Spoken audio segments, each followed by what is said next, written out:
ahí en persona. Y luego dice, el que está de parte de tu pueblo. O sea, ya nos está diciendo, mira, la cosa está asegurada. Y después dice, y será tiempo de angustia, cual nunca fue. ¿Es una verdad esa? Lo ha descrito Jeremías, lo describió también el Señor Jesucristo. Es una verdad, es una realidad. Vendrá un tiempo de angustia cual nunca ha existido en el tiempo. Y dice, pero en aquel tiempo, ¿qué dice?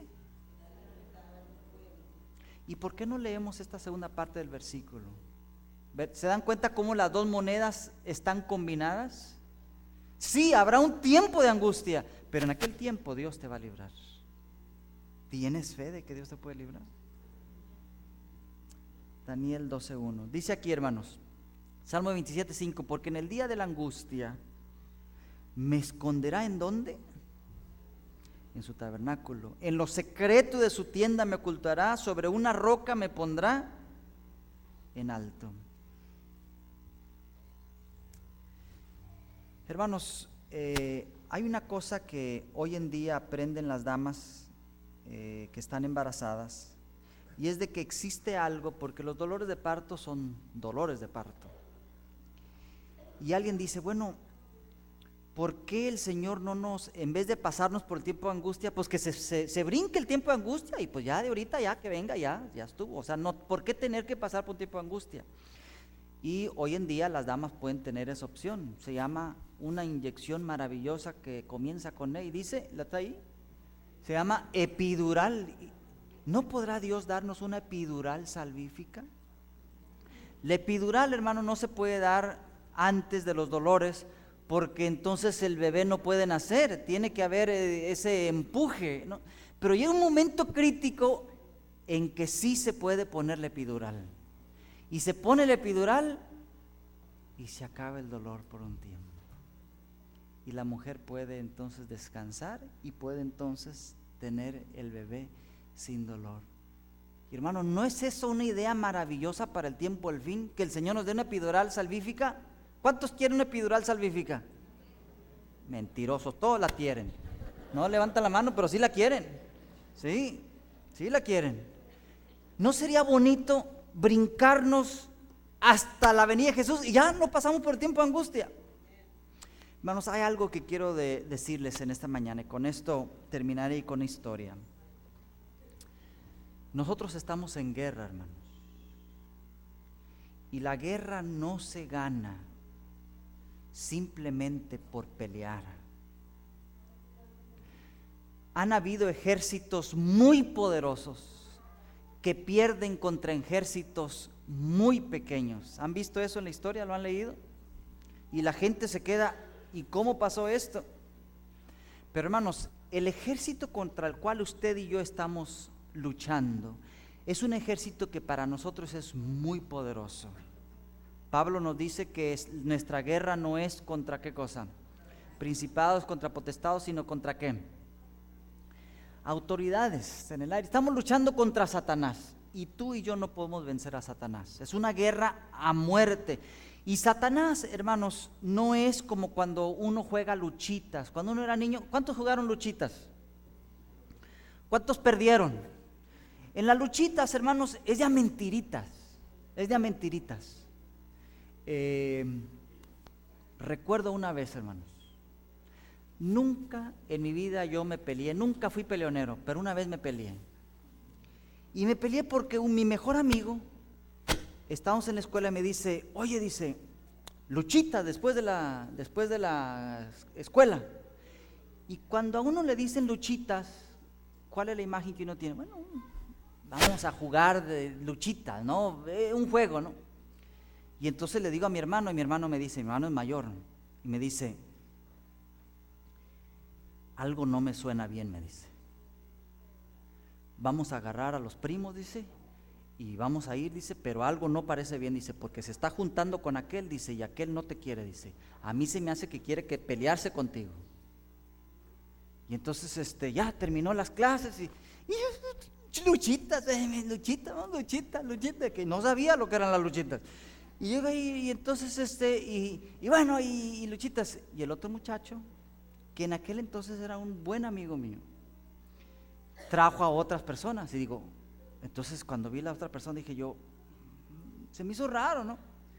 Y empezamos con las luchitas y de repente que me da un moquetazo en el estómago. Y bueno, yo claro tengo estómago de fierro, ¿verdad? Y bueno, yo dije, se equivocó, se le pasó la mano, ¿verdad? Y seguimos ahí con las luchitas, ¿no? Y entonces mi hermano me grita y me dice, como dijo el pastor Quintero, no seas menso, defiéndete. Y yo no percibía todavía y que me da otro y otro, y luego me agarró y me tumbó al suelo y me empezó a dar, y yo dije, la cosa va en serio aquí, entonces, y me di cuenta ya cuando estaba en el suelo, ya muy tarde, y que me levanto, y hermanos, flaquito pero ágil, y yo me especialicé en patadas, hermanos. Así es que me levanté como trampolín, me levanté y le pego una patada con los dos pies en el pecho y lo aviento para allá. Y entonces el muchacho abrió los ojotes y el otro que estaba ahí le dice, pégale más, tú puedes, estás grande y él está chiquito. Y hermanos, se armó la batalla allí. Como yo les estoy contando la historia, pues yo gané. Pues, yo no le voy a decir que me dieron una revolcada allí, yo gané. Pero hermanos, entendí una cosa: la guerra no se gana por pelear. Y la guerra entre Cristo y Satanás, hermanos, ha ido llevándose a cabo por muchos años. Se tiene que tener una estrategia, y la estrategia de Dios, hermanos, para nosotros no nos parece la mejor, porque requiere sacrificio, requiere entrega y requiere muerte a veces. ¿Cuántos mártires no han dado su vida por Cristo Jesús? La Segunda Guerra Mundial, hermanos, fue algo terrible en este mundo. Los aliados sinceramente pensaban que iban a perder la guerra. Hitler había tomado Francia. Y hermanos, en aquel entonces había dos potencias fuertes, Inglaterra y Francia y España. Tres potencias. Y hermanos, los alemanes habían estratégicamente derrotado toda Europa. Si usted va a Inglaterra, hay un museo que se llama The Blitz, y es precisamente eso, es el recuerdo de ese día en que los aviones alemanes entraron a Inglaterra. Que hermanos, Inglaterra nunca había sido conquistada. Inglaterra era una isla, la gente no podían llegar allá. Pero ese día, hermanos, los aviones alemanes entraron a Inglaterra. Y hermanos, destruyeron todo Londres. Quedó en ruinas. No hubo edificio que no fue destruido por el bombardeo. La gente fue avisada antes, porque hermanos, tienen sirenas que cuando se prenden, y entonces la ciudad se dio cuenta. Y hermanos, en el metro, que es subterráneo, la gente se metió al metro, y es la única razón por la que sobrevivieron. Una sola iglesia quedó viva, por decirlo así, en la Segunda Guerra Mundial. La catedral de St. Paul, un edificio grandísimo, y no saben por qué, porque todo alrededor era incendio, quedó eso totalmente destruido. Los ingleses habían mandado a todos los niños fuera de la ciudad, a los lugares lejanos, porque sabían que Alemania iba a atacar. Hermanos, eso quedó destruido. Francia, hermanos, tomaron París. Las perspectivas se veían totalmente improbables de que los aliados pudieran ganar la guerra. Por otro lado, Japón, hermanos, iba conquistando uno tras otro. Las Filipinas, China, hermanos, un país con historia de miles de años, hermanos, conquistado uno tras otro. Pearl Harbor, hermanos, días de agonía terrible.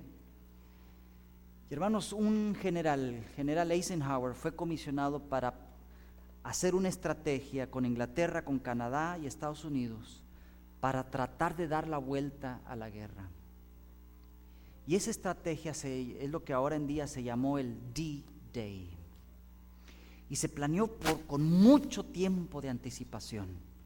Y la estrategia fue, Hitler sabía que los aliados querían invadir por el norte de Francia y todas las costas de Francia las habían fortificado de tal manera, hermanos, que había minas, había alambres de púas, había todo, porque sabían que los aliados por ahí podían entrar.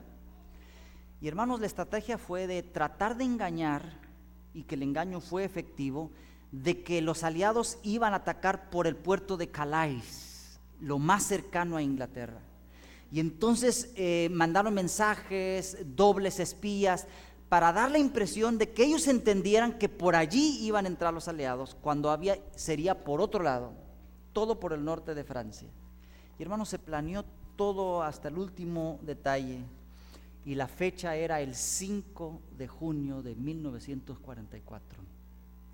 Pero ese día amaneció el clima terrible y tuvieron que suspender el ataque.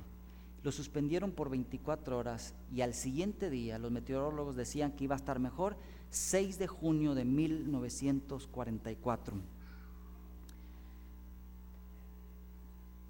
Dice la historia, hermanos, y fue un día terrible, porque dice la historia que más de 130,000 soldados aliados, 130,000 soldados aliados. Es el ataque anfibio más grande que ha existido en la historia. Llegaron a Normandía. Hermanos, los estaban esperando, pero no como ellos esperaban, porque Hitler mandó al general al Rommel para Calais, pensando que por ahí eran las cosas, cuando fue el ataque por otro lado, pero igual había fortificaciones muy grandes. Y hermanos, los soldados abrían esa compuerta, iban en barcos así. En el momento que se abría la compuerta, era un mar de balas. Y los soldados, algunos ni siquiera tocaban el agua cuando caían ya muertos. Eso fue algo terrible, hermanos. Y todos comenzaron a bajar, todos los Inglaterra, Canadá, Estados Unidos empezaron a entrar. Y en unas pocas semanas más de 1,000,000 de soldados habían entrado por ese lado para poder destruir el ejército alemán. Más de 4,000 soldados murieron en el primer día. Y los historiadores le llaman a este día el comienzo del fin de la Segunda Guerra Mundial.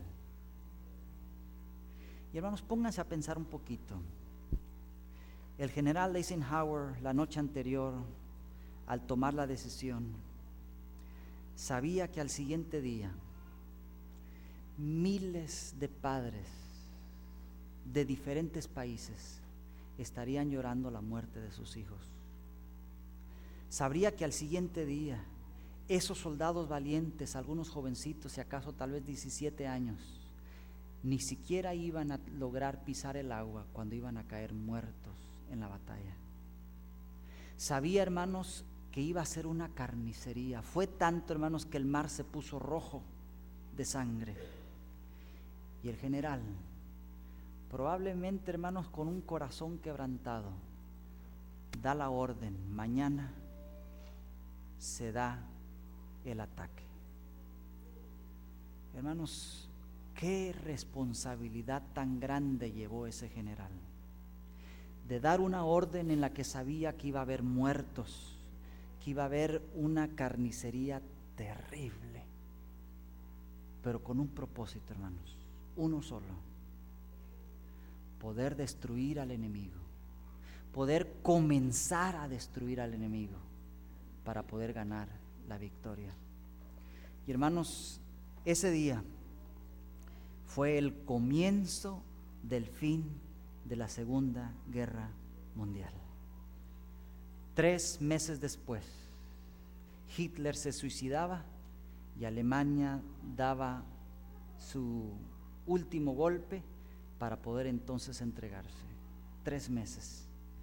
Lo que costó la vida de tantas personas, de tanta gente. Y hermanos, nosotros a veces pensamos que el comienzo del tiempo del fin es el tiempo de angustia. Pero hermanos, el comienzo del tiempo del fin no fue y no será el tiempo de angustia. El comienzo del tiempo del fin, hermanos, fue la cruz del Calvario, donde Cristo Jesús dio su vida. Fue allí en la cruz cuando el Padre toma la decisión y sigue adelante con el plan de que su Hijo va a morir. Allí, hermanos, en la cruz del Calvario, se comienza el tiempo del fin, porque allí se comienza, hermanos, a ganar la batalla de tu salvación y de mi salvación. Y hermanos, fue el Padre, aquel que nos creó, aquel que nos ama tanto, ese mismo Dios del Antiguo Testamento que defendió a su pueblo hasta la muerte. Ese mismo Dios que tuvo que tomar una decisión un día en la historia de este universo, que su Hijo tendría que venir a morir por ti y por mí, por una raza que no lo merece, por una raza que había abandonado a Dios, porque hermanos, tú y yo somos pecadores, hemos negado a Dios, pero el Padre Celestial, el comandante del ejército del universo, tomó la decisión muy dura: mi Hijo irá y tomará el lugar de los hombres en la muerte, en la cruz del Calvario. Y allí, hermanos, allí se llevó el verdadero tiempo de angustia. ¿Recuerdan el Getsemaní? Cuando Cristo está de rodillas y está derramando lágrimas y está sudando gotas de sangre, fue allí, en el Gólgota, en el Getsemaní, donde Cristo Jesús lleva el tiempo de angustia para que tú no puedas pasar, tú puedas tener victoria en el tiempo de angustia que viene. Porque hermanos, miren, aquel soldado que se ha entregado a Cristo Jesús, que está completamente de parte del Dios del universo, no necesita morir, ya murió cuando entregó su vida a Cristo. Porque hermanos, esos soldados que se bajaron en Normandía, antes de bajarse de ahí ya habían muerto, hermanos, habían muerto por su patria. Ya habían tomado la decisión de entregar su vida por su patria, por un bien que viene más adelante. Y hermanos, fue un día de heroísmo, fue un día, hermanos, de gloria, fue un día terrible, fue un día de muerte, fue un día de sangre, pero fue un día del comienzo, del principio, del fin de la Segunda Guerra Mundial. Y en la cruz del Calvario, hermanos, se llevó a cabo exactamente lo mismo. El comienzo del fin del tiempo fue allí, con la decisión del Dios del universo. Porque, hermanos, Dios derrama lágrimas al ver todo lo que existe en este mundo. Y hermanos, yo les puedo asegurar que no habrá ningún mártir de aquí al fin del tiempo que no derrame su sangre dioquis. No habrá ni una sola persona en el universo que tenga que morir simplemente porque Dios le dio la gana que muriera. No, Señor. Hay un plan para terminar esta guerra. Y si alguien muere, es porque hay un plan detrás de eso. Y ese testimonio será para ganar a otra persona, para que al fin del tiempo haya gente que pueda alabar el nombre de Dios y decir: realmente tú eres un Dios que nos amas. Porque, hermano, tú no necesitas morir, tú ya moriste si entregaste tu vida a Cristo. Cuando tú tomas esa decisión por Cristo Jesús, ya moriste. Por eso dice, hermanos, la palabra del Señor. ¿Y qué dijo el apóstol Pablo? Para mí el morir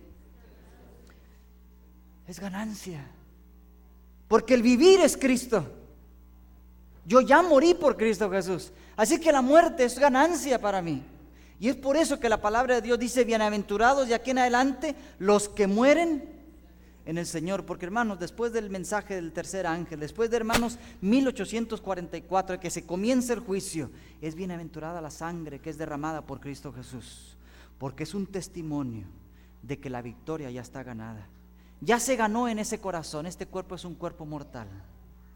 Y los mártires entendieron eso.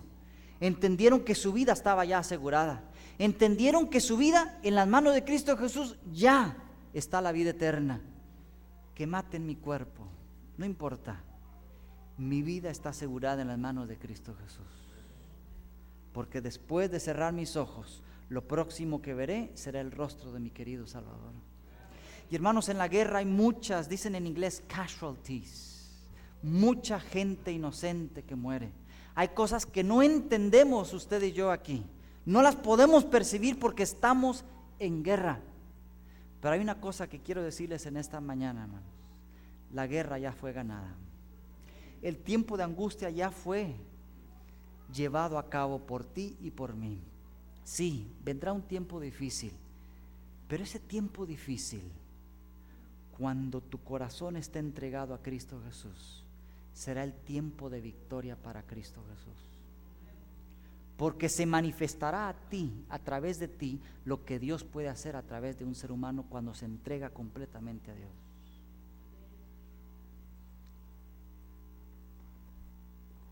¿Cuál es tu decisión en esta mañana?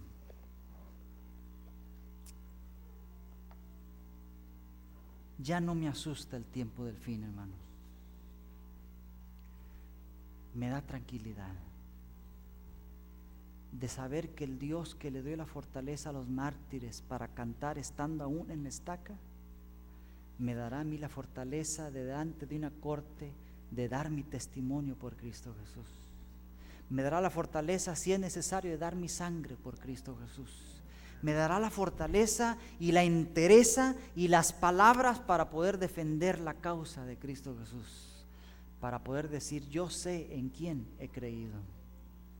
Y aunque mi cuerpo, ¿qué dice Job?, se deteriore, se pudra, no importa, porque mi rostro ha de ver a Dios. Y lo veré personalmente, no en película, no en DVD, lo veré personalmente, mis ojos lo verán. Y sabré que di mi vida por el Rey del universo.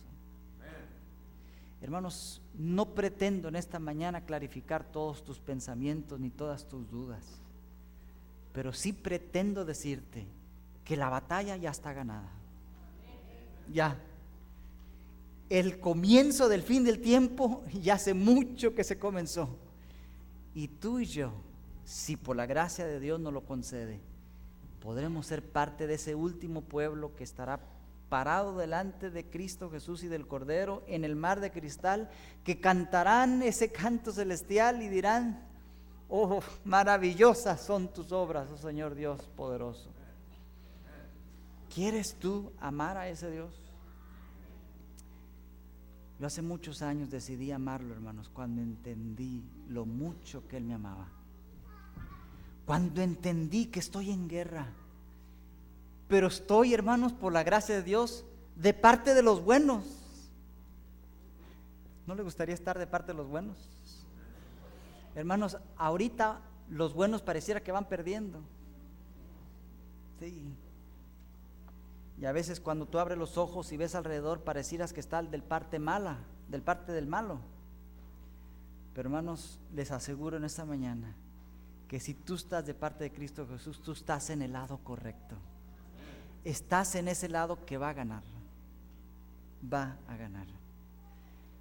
Pero esa victoria futura no puede llevarse a cabo si no gana Cristo primero la guerra en tu corazón hoy. Porque si hoy escuchas su voz, dice el libro de Hebreos, no endurezcas tu corazón. Quisieras tú en esta mañana volver a decir al Señor: Señor, estoy de tu parte. Quiero ser parte de tu ejército. Estoy allí contigo porque quiero ser parte de esa grande victoria. Quiero que ya termine todo esto. Hemos visto ya demasiado para poder ir contigo al cielo. ¿Quisieras tú, hermano, en esta mañana? Padre Celestial, respondemos a tu llamado, pidiéndote que tú nos ayudes a ser fieles. Es todo lo que te pedimos. Danos la fortaleza, Señor, de ser fieles a ti. Danos la fe de confiar en ese Dios tan poderoso. Y esta mañana, al reconsagrar nuestras vidas a ti, te pedimos que nos ayudes a mantenernos firmes hasta el fin.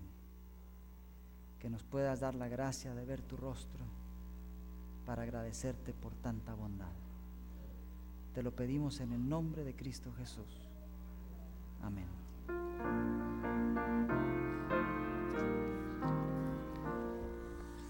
La Biblia asegura que Jesús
Amén.